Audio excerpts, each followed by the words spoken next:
Mashrak bank हमें कितनी amount का लोन देता है और साथ में कौन सा इंटरेस्ट रेट लगाता है और हमें कौन सा इंटरेस्ट रेट चूज़ करना चाहिए जब हम मशरक बैंक में पर्सनल लोन लेने के लिए जाते हैं और कौन सा प्लान हमको चूज़ करना चाहिए और कौन-कौन से डॉक्यूमेंट्स रिक्वायरमेंट होते हैं मशरक बैंक में पर्सनल लोन लेने के लिए और कौन से प्लान को कितने मंथ तक लेके जाना है। आज की वीडियो पे वो मैं तफ़सील से बताऊँगा कि आप ये वाला प्लान चूज़ करें और ये वाला इंटरेस्ट रेट चूज़ करें, तब जाके आप बैंक से पर्सनल लोन ले सकते हैं। इस वीडियो को लास्ट तक देखें ताकि आपको सारी इन्फॉर्मेशन मिल सके।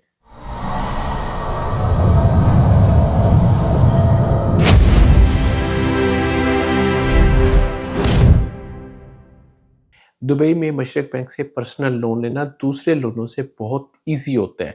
दूसरे लोन मतलब house loan, car loan, company loan, इन लोनों से पर्सनल लोन लेना बहुत ईज़िली और आसानी तरीके से मिल जाता है और क्या-क्या डॉक्यूमेंट्स रिक्वायरमेंट होते हैं, वो हम आपको स्टेप बाय स्टेप बताते हैं। सबसे पहले आ जाता है एम्प्लॉयमेंट स्टेटस, फिर आ जाता है वर्कर। दुबई में हर वो बंदा काम करने वाला मशरक बैंक से पर्सनल लोन ले सकता है जिसकी कंपनी मशरक बैंक में लिस्टेड हो और उनकी सैलरी मशरक बैंक में आती हो। हर वो बंदा काम करने वाला मशरक बैंक से पर्सनल लोन ले सकता है। दूसरा आ जाता है सेल्फ एम्प्लॉयमेंट, जो अपनी कंपनी को रन कर रहे हैं या वो एक फ्रीलांस काम कर रहे हैं, वो बंदा भी मशरक बैंक से पर्सनल लोन ले सकता है। लेकिन इसके लिए कुछ डॉक्यूमेंट से ज़्यादा रिक्वायरमेंट होते हैं, जो कि वर्कर से ज़्यादा होते हैं। दूसरा आ जाता है सैलरी। अगर आपने मशरक बैंक से पर्सनल लोन लेने हैं तो आपकी सैलरी 7,000 या 7,000 से ऊपर होनी चाहिए, फिर ही आप मशरक बैंक से पर्सनल लोन ले सकते हैं। अगर आपकी सैलरी 7,000 से कम है तो आप मशरक बैंक से पर्सनल लोन नहीं ले सकते। इसके बाद आ जाता है रेजिडेंसी स्टेटस। अगर आप यूएई के अंदर हैं और आपके पास एमिरेट्स आईडी है और वीज़ा लगा हुआ है आपका, तो आप मशरक बैंक से पर्सनल लोन लेने की दरख्वास्त दे सकते हैं। विजिट वीज़े वाला ये नहीं कर सकता। उसके बाद आ जाता है एज, कितनी एज से कितनी एज तक ये पर्सनल लोन ले सकते हैं। अगर आपकी एज 21 से लेके 60 तक है तो आप पर्सनल लोन ले सकते हैं। 60 से ऊपर नहीं होनी चाहिए और 21 से कम नहीं होनी चाहिए। ये एज जो है वो रिक्वायरमेंट है पर्सनल लोन लेने के लिए। Loan amount and repayment tenure. जब वीडियो स्टार्ट हुई थी तब मैंने आपको बताया था कि हम मशरक बैंक से कितनी अमाउंट का लोन ले सकते हैं और क्या हमको प्लान मिलता है। तो ये उसका हिस्सा है, ठीक है। तो इसमें मशरक बैंक आम तौर पर वर्कर को उसकी 50 गुना तनख्वाह से ज़्यादा का लोन देता है। अब आप अपनी सैलरी को देखें और उससे 50 गुना, ठीक है, तक का लोन देता है।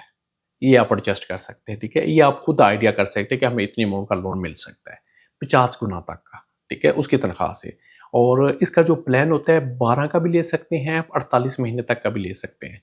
ये आपने डिसाइड करना होता है कि आपको कितने महीने वाला प्लान जो वो चाहिए होता है, 12 से लेके 48 तक। ये बाद में बढ़ भी जाता है, ठीक है। अगर आपकी इंस्टॉलमेंट टाइम टू टाइम पे हो रही है, बाद में आपको कोई प्रॉब्लम आ गई है, तो उसमें ये बढ़ भी जाती है। लेकिन बढ़ाने के लिए उल्टा आपका नुकसान हो जाता है। आपका जो इंटरेस्ट रेट हो जाता है ना, वो बढ़ना शुरू हो जाता है। ये बात ज़हन में रखना। जो प्लान लिया है उसको उसी टाइम पे करते हैं, वो आपके लिए बेस्ट रहेगा। उसके बाद आ जाते हैं इंटरेस्ट रेट। मशरक बैंक में 2 किस्म के इंटरेस्ट रेट होते हैं। शुरू में मैंने इस वीडियो में बताया था कि इंटरेस्ट रेट आपको कौन-सा चूज़ करना होता है या बैंक आपके ऊपर कौन-सा इंटरेस्ट रेट लगाता है। 2 किस्म के बैंक आपके ऊपर इंटरेस्ट रेट लगा सकता है। एक होता है फिक्स्ड, एक होता है वेरिएबल। फिक्स्ड का मतलब ये होता है कि बैंक की हर महीने इंटरेस्ट रेट सेम रहता है, ठीक है, चेंज नहीं होता, जो लगा दिया वो रहता है। और जो वेरिएबल लगा देता है अगर आप बैंक का आपके ऊपर, तो वो मार्केट के हिसाब से अप डाउन होता रहता है। किसी महीने ज़्यादा इंटरेस्ट रेट लग गया, किसी महीने कम इंटरेस्ट रेट लग गया, वो होता है मार्केट के हिसाब से, उसको बोलते हैं वेरिएबल, ठीक है। एक होता है फिक्स्ड, फिक्स्ड जो होता है वो फिक्स रहता है, जो इंटरेस्ट रेट लग गया वही चलता है। तो ये होता है इंटरेस्ट रेट जो बैंक लगाता है पर्सनल लोन के ऊपर। ये आपने डिसाइड करना होता है या बैंक आपके ऊपर लगा देता है, तो आप उससे बात कर सकते हैं कि आप ये नहीं ये वाला इंटरेस्ट रेट लगा दें। उसके बाद आ जाता है रिक्वायर्ड डॉक्यूमेंट्स। रिक्वायर्ड डॉक्यूमेंट्स में आपकी 3 से 6 महीने की बैंक स्टेटमेंट आपके पास होनी चाहिए, करंट स्टेटमेंट। उसके बाद आ जाता है आपके पास सैलरी सर्टिफिकेट, और या अगर सैलरी सर्टिफिकेट नहीं है तो आप पे स्लिप ले लें। वो भी करंट होनी चाहिए, जो लास्ट आपको मिली हो, वो होनी चाहिए आपके पास। ये नहीं है कि 3 महीने की पुरानी या 4 महीने की पुरानी आप दे दें। जो सैलरी सर्टिफिकेट भी बनाना है वो भी करंट होना चाहिए। जो सेल्फ एम्प्लॉयमेंट है वो अपना करंट जो है, जो अभी चल रहा है, वो होना चाहिए उसके पास ट्रेड लाइसेंस और उसके बैंक अकाउंट की स्टेटमेंट, ठीक है, जो सेल्फ एम्प्लॉयमेंट है। जो वर्कर है उनके लिए 3 से 6 महीने की बैंक स्टेटमेंट और सर्टिफिकेट, सैलरी सर्टिफिकेट और पे स्लिप, वो भी करंट। ये डॉक्यूमेंट्स रिक्वायरमेंट है। एप्लीकेशन प्रोसेस, दरखास्त देने का तरीका। 3 तरीके से आप मशरक बैंक में पर्सनल लोन लेने के लिए दरखास्त दे सकते हैं। पहला है ऑनलाइन, दूसरा है विजिट टू ब्रांच, तीसरा है आप किसी भी नुमाइंदे से मिलके भी दरखास्त दे सकते हैं। जो ऑनलाइन है, आपको सबसे पहले मशरक बैंक की वेबसाइट के ऊपर जाना है, वहाँ पे लोन का टैब खोलना है, उसके बाद आपने वहाँ पे अपनी पर्सनल इन्फॉर्मेशन सबमिट करनी है।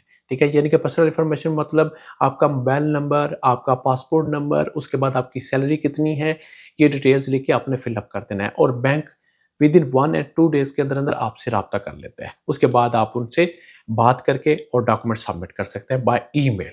ठीक है? पहला तो ये होगा। दूसरा हो गया विज़िट टू ब्रांच। अगर आपके पास कोई भी करीबी मशरक बैंक की ब्रांच है, तो आप उसमें भी जा सकते हैं। आप उसमें जाके बैंक के नुमाइंदे को मिलें और उसको अपने पेपर दें, ठीक है? कि आप पर्सनल लोन लेने के लिए आए हैं। वो आपके पेपर को वेरीफ़ाई करता है और उसके बाद अगर आप एलिजिबल होते हैं, तो वो आपको लोन लेने की दरख़्वास्त दे देता है और उसके बाद अगर आप एलिजिबल नहीं हुए, तो वहीं पर रिजेक्ट हो जाता है, ठीक है? और तीसरा है आप कॉल पे भी, ठीक है ना? कॉल के ज़रिए भी कर सकते हैं। आप ब्रांच भी नहीं जाना चाहते, ऑनलाइन भी नहीं कर सकते, तो आप बैंक की हेल्पलाइन पे कॉल कर सकते हैं। कस्टमर सर्विस है, उस पे कॉल करें, वहाँ पे अपना पर्सनल लोन की डिटेल्स बताएँ, वो भी वहाँ से सबमिट कर सकते हैं आपकी पर्सनल लोन लेने की दरख़्वास्त। ये अब आ जाते हैं क्रेडिट हिस्ट्री। आमतौर पर जब हम किसी भी बैंक से पर्सनल लोन लेते हैं या कंपनी लोन लेते हैं, उसमें बहुत अहम किरदार अदा करती है क्रेडिट हिस्ट्री आपकी। अगर आपकी क्रेडिट हिस्ट्री डाउन है, तो आपको कम अमाउंट का लोन मिलता है और इंटरेस्ट रेट ज़्यादा मिलता है। अगर आपकी क्रेडिट हिस्ट्री बेहतर है, ठीक है, तो आपको अच्छी अमाउंट का लोन मिलता है और इंटरेस्ट रेट बहुत कम मिलता है आपको, ठीक है? बैंक इश्यू करता है आपके ऊपर। तो इसीलिए क्रेडिट हिस्ट्री बहुत ज़रूरी होती है आपकी ज़िंदगी में, ठीक है? और उसके बाद कुछ लोगों की क्रेडिट हिस्ट्री खराब हो जाती है, वो किस तरह से अपनी क्रेडिट हिस्ट्री को बेहतर कर सकते हैं। तो इसके लिए एक ही तरीकाकार है कि आप अपने जितने भी चेक इश्यूज़ हैं, उसको क्लियर करें। चेक अमाउंट जितनी भी हैं, उसको क्लियर कर दें। आपकी बैंकिंग के साथ है या आपके किसी भी कंपनी के साथ है, उसको क्लियर करते जाएँ। टेलीकम्युनिकेशन होती है मोस्टली बंदों की, उनको क्लियर करते जाएँ, तो आपकी क्रेडिट हिस्ट्री अप होती जाएगी। अगर आप ये चीज़ें क्लियर करते हैं, फिर आप बाद में किसी भी बैंक से पर्सनल लोन या कंपनी लोन या किसी भी इश्यू के लिए रिजेक्ट नहीं होते और आपको अच्छी खासी अमाउंट में लोन भी मिल जाता है और इंटरेस्ट रेट भी कम मिलता है। अगर अब आपने अपने सारे डॉक्यूमेंट्स रेडी कर लिए हैं, दस्तावेज़ रेडी कर लिए हैं, तो आप बैंक में सबमिट कर सकते हैं एप्लीकेशन को पर्सनल लोन लेने के लिए। तो इसको अप्रूवल होने में विद इन 2 वीक्स लगते हैं, ज़्यादा से ज़्यादा और कम से कम 1 वीक लगता है। आपका लोन की अमाउंट आपके अकाउंट में ट्रांसफ़र हो जाती है। और इसको 1 वीक का टाइम होता है या ज़्यादा से ज़्यादा 2 वीक का टाइम होता है अप्रूवल होने में और आपको अमाउंट मिलने में। तो ये सिंपल सा स्टेप था जो मैंने आपको इस वीडियो में सारी तफ़सील से बता दी है। अगर आपको वीडियो अच्छी लगे प्लीज़ लाइक एंड शेयर कीजिए। Thank you so much for watching this video.